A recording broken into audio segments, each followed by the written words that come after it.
So, we were saying that about the Belmont that become this vampire god at the end of Lord of Shadow 1. Then, after that, for at least over a year, we were wondering, I mean, what's gonna happen with next Castlevania? What's gonna be the future? I mean, what exactly this Belmont Dracula means now? And then I mean, and all that time I was wondering, what's gonna happen? What is gonna be like the next, sequel to that story that we saw? I mean, because we still got a huge, feeling that something was terribly missing. I mean, a great. We need like a big answer to all that. Then there is this story of Lord of Shadow that is called Mirrors of Fate, which is pretty much like the story in the middle between Lord of Shadow 1 and 2. And holy shit, I mean, that was like the biggest of all revelations. Because, I mean, that game, it made clear that Gabriel Belmont is the first Belmont. And the biggest surprise of all is that we see coming back two of the biggest icons from the whole Castlevania universe. I don't want to say three because it's actually two, but one of them, I think every good fan of Castlevania know who is Simon Belmont, and yeah, he's one of my favorite, and he's back. Then Trevor Belmont, which is my other my these two guys are my two most favorite.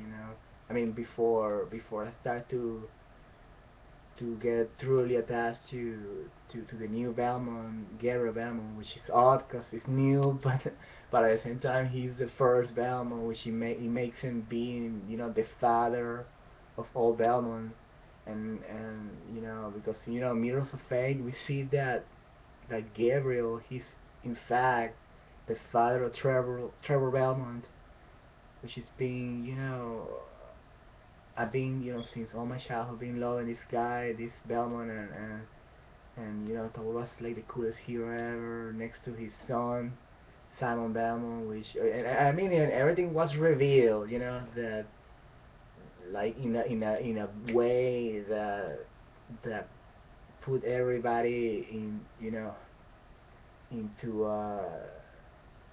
how can I say like he shocked everybody, at the same time. All the people that were just speaking shit about it, they were like silenced by this, because it was like a huge lining of answer that came thundering to everybody, and I mean, the greatest thing about the Mirrors of Fate was the story. The story was like it was like super subliminal.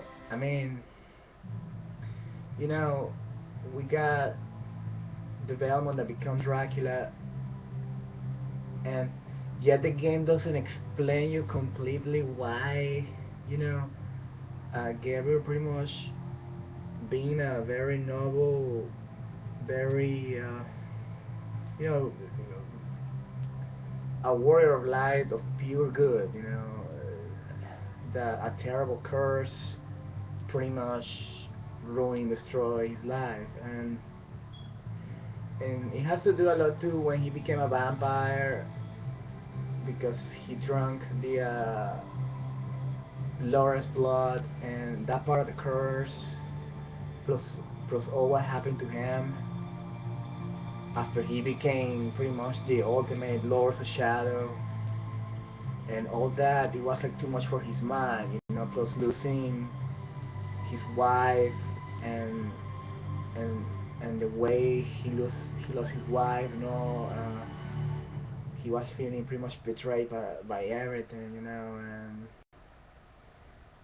and and you know, in a way, I do feel a strong relation to Gabriel there because I know what it's to lose somebody that you love due to a terrible sort of a curse, you know, and I know how that is, and it's not just a fairy tale, you know. I mean, good and evil is something very real, and that's what you know. That's what it's about. Lords of Shadow. It's always a struggle about what is real good and against what is corrupt. You know, corruption and darkness and I mean, I'm talking about true darkness.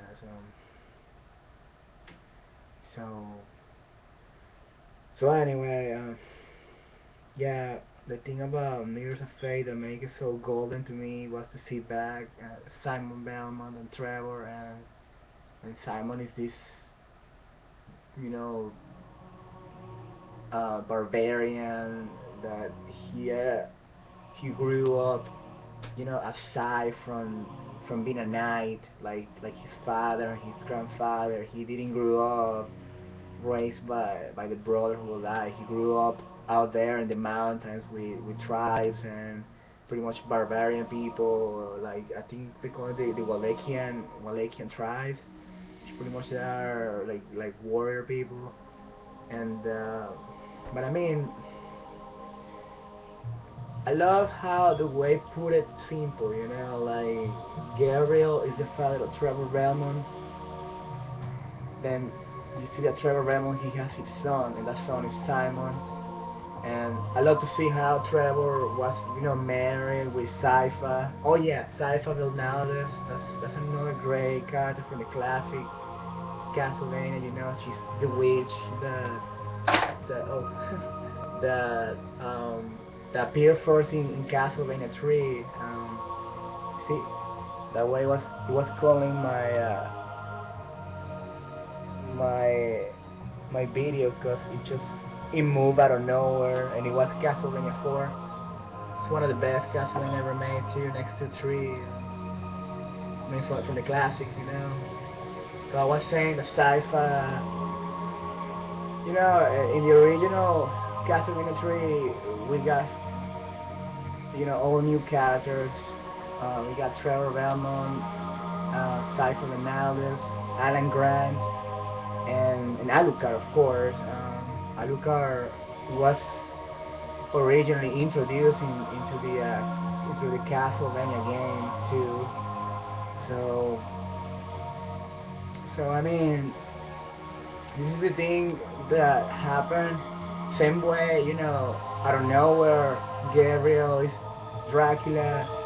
Same way, you know, Trevor Belmont is revealed later on as a very powerful vampire called Alucard, and there is a reason for all that. But I thought it was so powerful, you know. I mean, powerful, but at the same time, at first I took it like a strange twist, you know. I was like, what the fuck, you know? Wait, Alucard, you know, Trevor is Alucard, and Alucard is Trevor. I mean, but how that comes, you know? But when I saw the story, and I started to dig more into it, more into, I mean, everything had like a powerful, perfect sense, you know, like.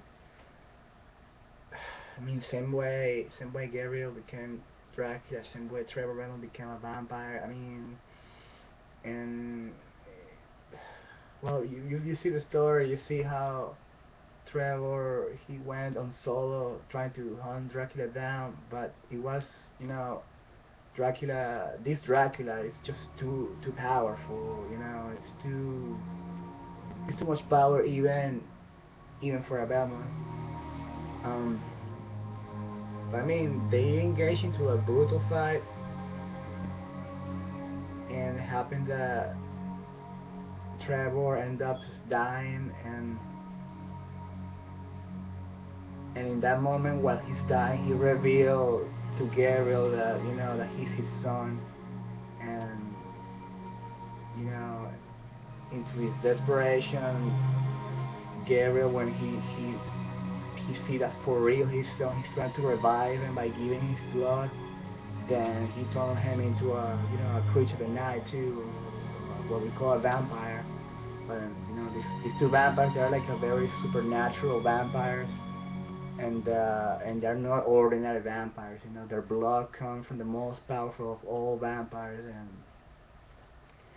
and plus plus Gabriel becoming the Lord of Shadow. I don't know, some enigma giving a terrible power.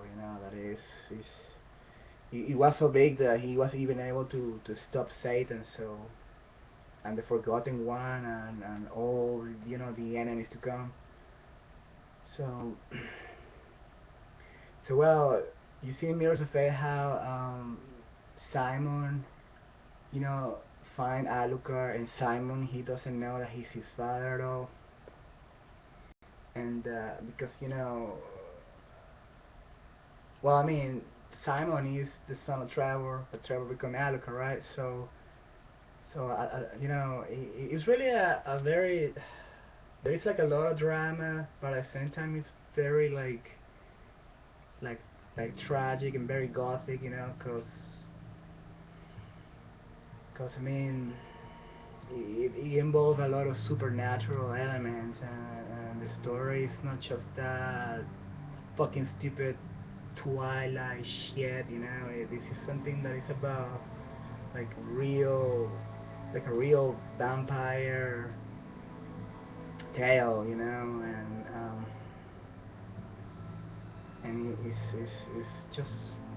it's just awesome overall.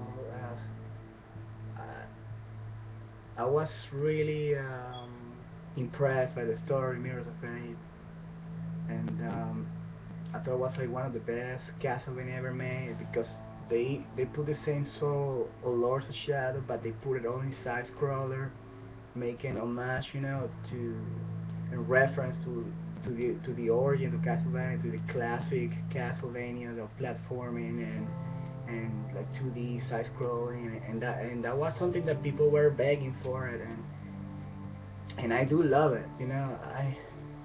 I would love to see future Castlevania being like that, but a mix between that and Lost of Shadow 2. Like some moments where all three dimensional, then you can go to a moment where it's all completely side scroller.